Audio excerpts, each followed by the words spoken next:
The question is the demilitarization of Europe.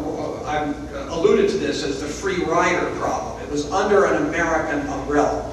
Well, for starters, that umbrella was to protect against what was a real perceived threat. I lived in 1985-86 in Göttingen, which at the time was about 30 kilometers from the inter-German border. And on weekends, we would go to Duderstadt, which is about 17 kilometers away, and you could walk from there out and see the border. And even then, when you took the train to Berlin, you saw the massive stockpile of Soviet tanks at Magdeburg, just to the east of the Elbe. That threat isn't there. There's no conceivable, to me, reinstitution of that threat, of either nuclear annihilation or massive conventional attack. The question is going to be whether you conceive of terrorist kinds of things, and of course we all know that Mohammed Atta and his colleagues were in Hamburg. Whether that's a police investigational matter or it's a military matter. We are the only ones in the world so far who have proclaimed it a military matter rather than a police matter.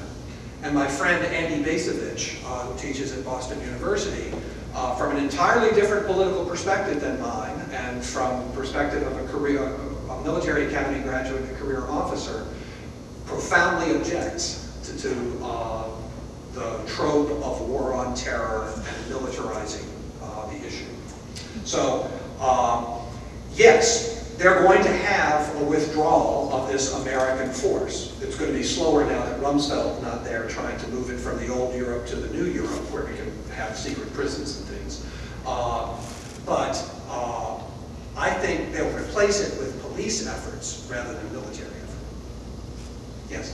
Yeah, I'd like to draw another parallel that bothers me.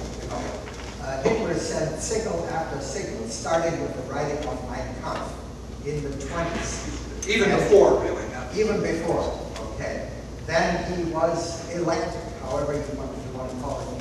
He was made chancellor. Correct. And then he marched into the Rhineland and to Austria and all the other things that you talked about.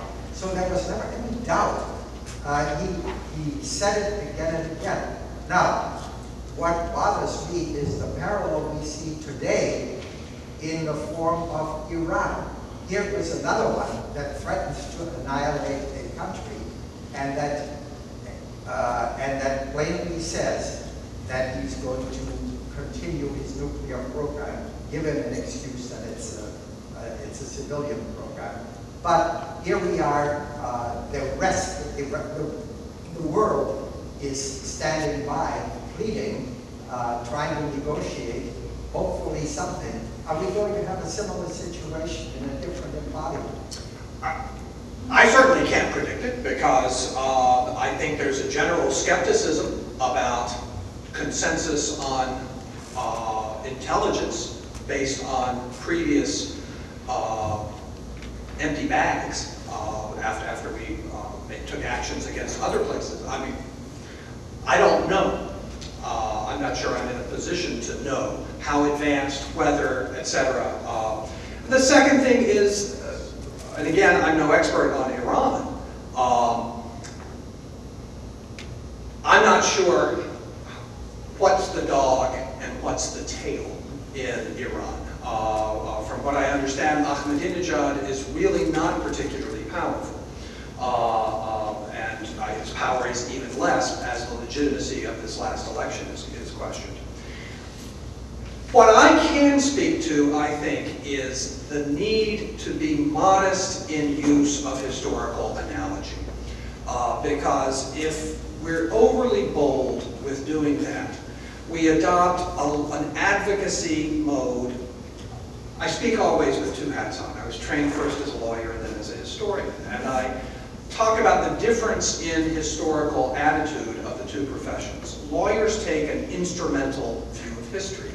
They use history to plead a case that they believe that they want to construct or that advances the case of their client. That's what they're supposed to do. That's not a moral failing. That's exactly what they're supposed to do.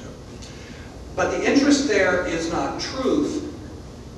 It's getting a case into the arena of contestation where the truth will out. It's a belief in that process. Historians, I think, have to be more modest than that and to build detail, which is why you don't want us making policy. Because we wait until we can get into the archives and read people's papers. We don't prognosticate. Yes? Yes? I'm assuming that based on what you said and based on history, that English attack on Germany right after September 1st was something that Germany didn't expect. Hitler, until July 1939, was not convinced that the British would actually honor their guarantee of Poland. Even when he became convinced, he still chose to go on, thinking there was a tiny percentage chance that they wouldn't. I was going to ask if he would have preferred not to. He would have preferred not to, but once they were in, he was really irritated at that point and wanted to defeat them. So, yes? Could you say something about the process of appealing to the national myths of a culture and using them to engage the people behind you? I feel some of this is going on, maybe not only in this country, but other countries too. I lectured about this today in my 19th century Germany class with a reading from Herder.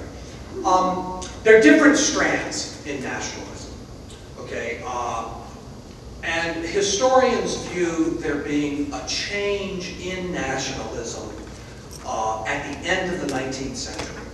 In the first part of the 19th century, nationalism was allied with individualism, with free market kind of stuff, with the liberation of the creative possibilities of every member of a state. Nationalism meant that we're co-citizens rather than fellow subjects of a king.